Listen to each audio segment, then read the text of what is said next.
Sa line 1, dito nakakonect yung common ng switch at supply ng pangalawang circuit natin.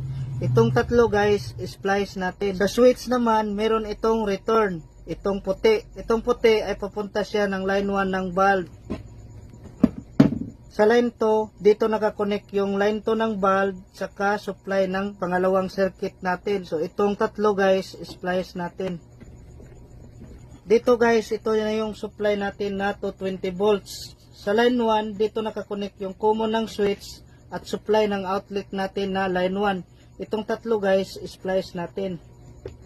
Next ay ang return ng switch, papunta siya ng line 1 ng bulb. Next ay sa line 2 naman, sa line 2 dito nakakonect yung line 2 ng bulb saka line 2 ng supply ng outlet natin. Una natin yung circuit breaker. Una natin yung circuit 1 switch. Next, una natin yung pangalawang circuit natin.